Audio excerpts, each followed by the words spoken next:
할렐루야. 예수님과 함께하는 아침 유튜브를 통해서 하나님의 말씀을 함께 묵상하는 믿음의 동역자 여러분, 이병우 목사입니다. 오늘도 묵상의 말씀을 통해서 나에게 주시는 말씀을 듣고 새로운 은혜와 평강이 여러분 가운데 함께하기를 축복합니다. 이 시간 하나님께서 우리에게 허락해 주신 말씀은 요나 1장 11절에서 16절 말씀입니다. 바다의 파도가 점점 더 거세게 일어나니 사람들이 또 그에게 물었다. 우리가 당신을 어떻게 해야 우리 앞에 저 바다가 잔잔해지겠소? 그가 그들에게 대답하였다. 나를 들어서 바다에 던지시오. 그러면 당신들 앞의 저 바다가 잔잔해질 것이요. 바로 나 때문에 이 풍랑이 당신들에게 닥쳤다는 것을 나도 알고 있어. 뱃사람들은 육지로 되돌아가려고 노를 저었지만 바다의 파도가 점점 더 거세게 일어났으므로 헛일이었다. 그들은 주님을 부르며 아뢰었다. 주님 빕니다. 우리가 이 사람을 죽인다고 해서 우리를 죽이지 말아 주십시오. 주님께서는 뜻하시는 대로 하시는 분이시니 우리에게 살인죄를 지우지 말아 주십시오. 그들은 요나를 들어서 바다에 던졌다. 폭풍이 일던 바다가 잔잔해졌다. 사람들은 주님을 매우 두려워하게 되었으며 주님께 희생제물을 바치고서 주님을 섬기기로 약속하였다. 아멘. 우리가 인생에 거친 바다 속에서 풍랑을 만났을 때 우리 인간의 지혜와 경험이 얼마나 일천하고 얼마나 나약한 존재인지를 뼛속 깊이 느끼게 됩니다. 지난 시간에 우리는 요나가 하나님의 낯을 피하여 도망하다가 영적 침륜에 빠져서 뱀이창에 내려가 잠이 든 모습을 봅니다. 오늘 본문은 그 도망의 끝에 폭풍 한가운데에서 인간의 모든 수단과 방법이 넘어지는 모습을 보게 됩니다. 배 위의 사공들은 평생 바다에서 잔뼈가 굵은 베테랑들입니다. 그러나 그들의 어떤 노련한 손길도 그들의 모든 경험도 폭풍 앞에서는 아무런 소용이 없었습니다. 오늘 우리가 인생에 거친 바다의 풍랑 속에서 내가 가지고 있는 그 얄팍한 지식, 경험, 어떤 힘, 능력이 얼마나 쉽게 무너지는지, 얼마나 그것이 연약한 모습인지를 깨닫게 됩니다. 우리는 비로소 모든 것을, 모든 주권을 하나님께 맡길 때 내 인생의 풍랑도 잠잠해지게 된다는 것을 본문을 통해서 깨닫게 됩니다. 오늘 본문 말씀의 제목은 폭풍을 잠재우는 절대 주권의 신앙입니다. 이제 요나가 탔던 배 안이 점점 더 바람이 거세게 불게 됩니다. 사공들이 놀래서 요나에게 묻지요. 우리가 당신에게 어떻게 해야 바다가 잠잠해지겠소? 라고 묻습니다. 요나는 대답해요. 나를 바다에 던져라 그랬습니다. 그러나 차마 사공들은 그렇게 할 수가 없었습니다. 그 위기 앞에 그들은 자기의 어떤 그 최선의 노력을 다하게 됩니다. 그러나 성경은 이렇게 말합니다. 바다가 점점 더 거세게 밀려왔으므로 어찌할 수가 없었다. 인간적인 노력이 아무리 해도 어떻게 파도 앞에 감당할 수가 있었겠습니까? 우리 인생의 풍랑도 똑같은 것 같아요. 인생의 풍랑을 만났을 때 내가 열심히 노력도 해보고 더 거세게 내가 가지고 있는 돈의 노를 젓고 무슨 권력의 노를 젓고 뭐 별수단과 방법을 가지고 다 동원하고 내 지혜를, 내 지식을, 내 상식을 다 동원해도 풍랑을 벗어나려고 노력하면 할수록 더 파도는 깊이 더 거세게 불 뿐입니다. 이걸 깨달아야 알아야 돼요.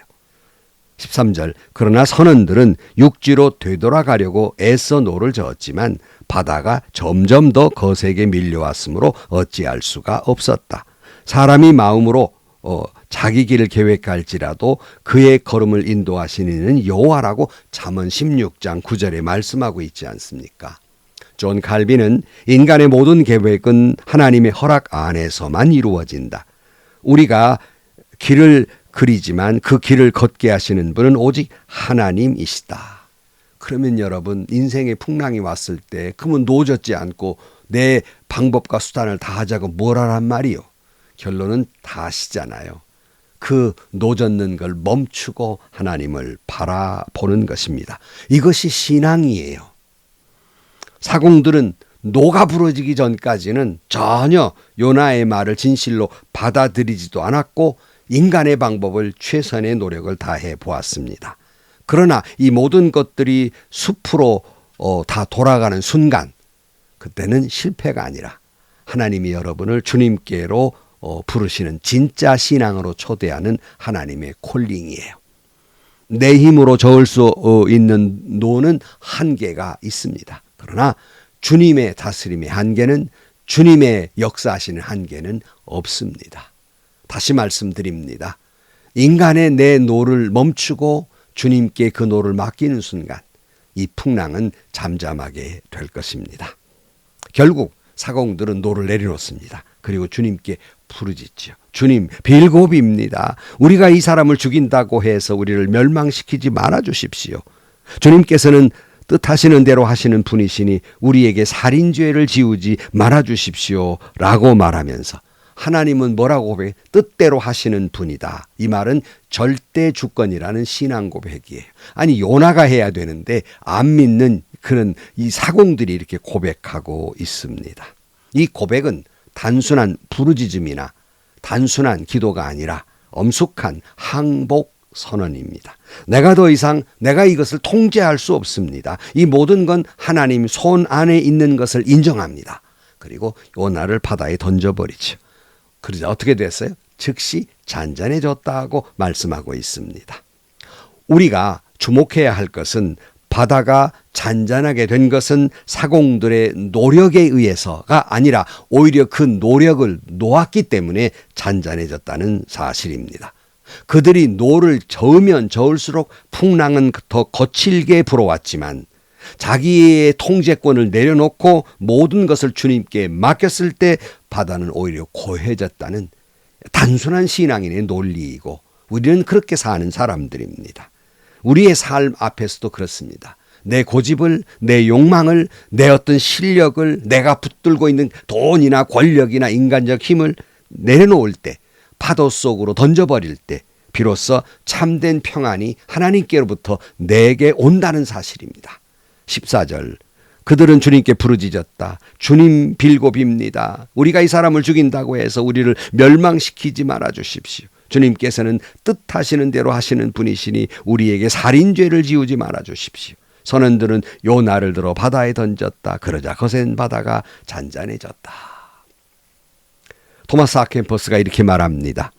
하나님의 뜻이 이루어지기를 바라는 자에게는 폭풍우마저도 은혜의 도구가 된다. 여러분, 이 토마스 아 캠퍼스의 말처럼 우리가 진정 하나님의 뜻을 구할 때 폭풍조차도 우리에게는 은혜의 도구가 됩니다.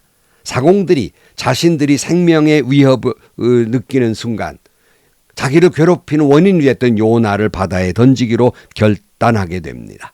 이것은 단순히 두려움에서 나오는 행동이 아니라 절대 주권을 하나님께 맡기는 주님을 신뢰하는 믿음의 행동이었습니다.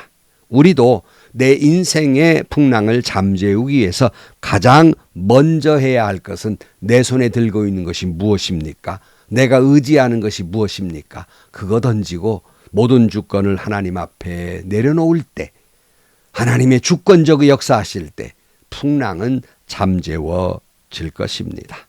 여러분, 우리의 자아와 욕망을, 이런 자기 그 고집의 우상을 던져버릴 때 비로소 여러분의 인생의 파고는 잔잔해지게 될 것입니다.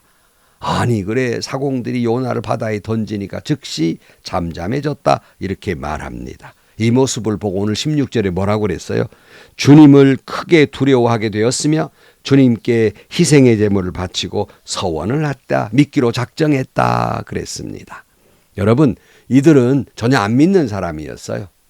이 어리석은 이 요나를 통해서 이런 사건이 일어나고 하나님은 그런 사공들을 구원하는 놀라운 은혜를 베풀어 줍니다. 사랑하는 성도 여러분, 거친 파도, 이 한순간만을 다스리는 하나님이 아니라 모든 것들을 역사하시는 하나님이십니다. 사랑하는 성도 여러분, 우리에게 닥친 풍랑이 있습니까? 그것이 단순히 어떠한 심판이나 시험이 아니라 우리를 참된 예배자에게로 신앙인으로 부르시는 하나님의 깊은 섭리이기도 합니다. 만약에 이 풍랑이 없었더라면 사공들은 하나님을 믿지 않았을 것입니다. 하나님을 만나지 못했을 것입니다. 시편 기자도 이렇게 고백해요. 시편 107편 29절 말씀에 광풍을 고요하게 하사 물결도 잔잔하게 하시는도다. 여러분, 모든 광풍을 잔잔하게 하신 하나님 앞에 내 노를 내려놓고 주님을 붙잡으시기를 축복합니다. 여러분, 내가 붙들고 있는 노를 내려놓지 않으면 하나님을 붙들 수가 없어요. 여러분, 사공들이 경험한 이 경회와 예배가 바로 우리 인생 풍랑 속에서 만나는 동일한 은혜가 되기를 주의 이름으로 축원합니다. 16절에 보면 사람들은 주님을 크게 두려워하게 되었으며 주님께 희생의 제물을 바치고 소원하였다.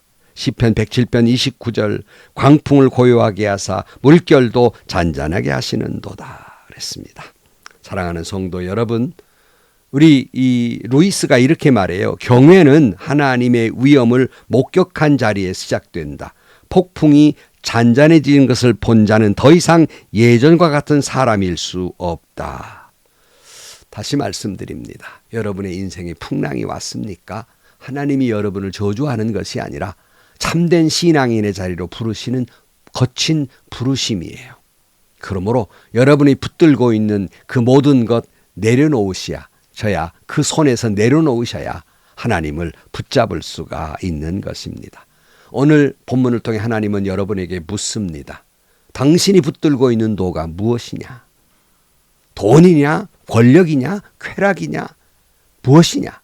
그것을 놓았을 때 주님을 붙들 수 있고 그걸 통해 아무리 내 인생을 바로 살아보려고 노를 저어도 풍랑은 더 거세게 될 것이니 사공들처럼 그 노를 내려놓고 주님을 붙들 때 내 모든 통제력을 하나님께 맡겼을 때 여러분의 인생의 파고는 잔잔하게 될 것입니다. 여러분, 하나님 앞에 겸손히 무릎을 꿇으십시오. 두 손 높이 들고 항복하십시오.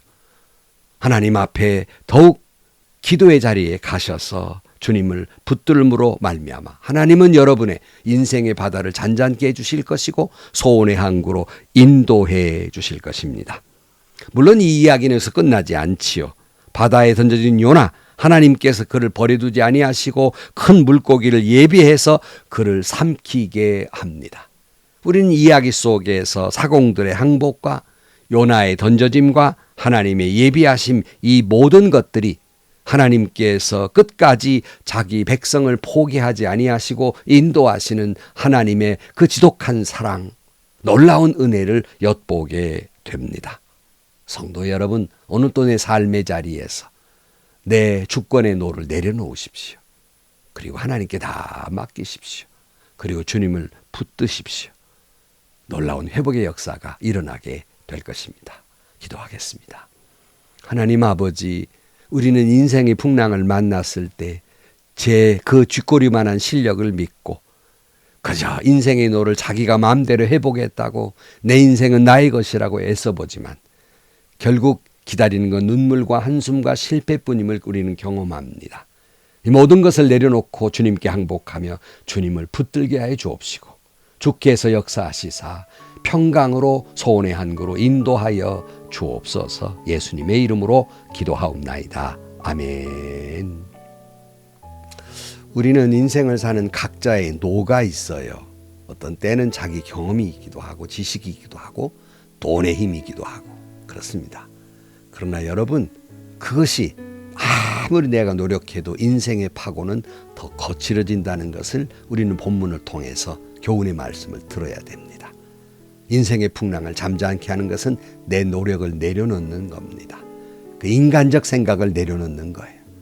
다 주님께 맡기는 겁니다.